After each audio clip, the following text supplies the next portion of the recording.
안녕하세요. 오랜만에 영상 찍게 됐습니다.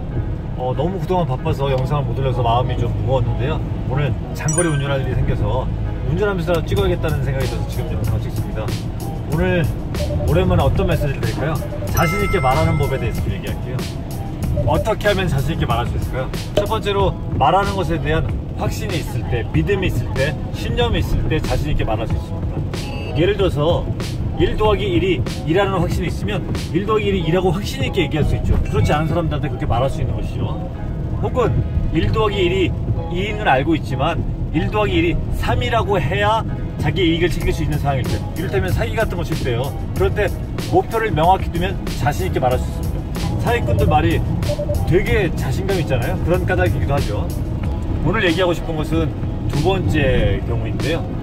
어떤 상황에서 자신에 대한 확신이 있을 때 자신 있게 말할 수 있습니다. 다시 쉽게 말하면, 내가 갖고 있는 직업, 내가 하고 있는 일에 대한 확신이 있을 때 자신 있게 말할 수 있는 거죠.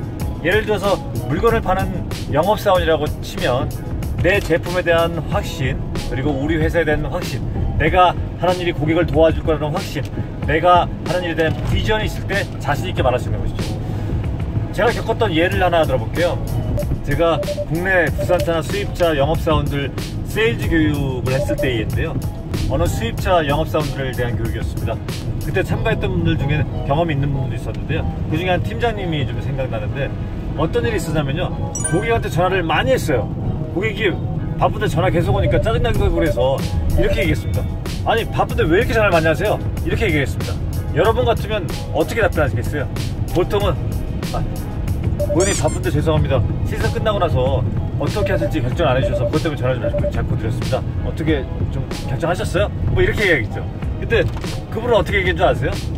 자, 아니 왜 이렇게 전화 자꾸 하세요? 그때 그분이 하신 말은 이겁니다.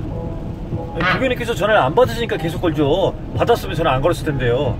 그때 시승하고 난 다음에 어떻게 하실지 전화 주신다고 그랬는데요. 등등등 이렇게 얘기했습니다. 결국 차 팔았습니다. 계약했습니다.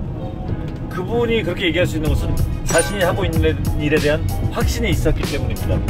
무수히 많은 성공의 경험을 통해서 자신감을 쌓았기도 하고요.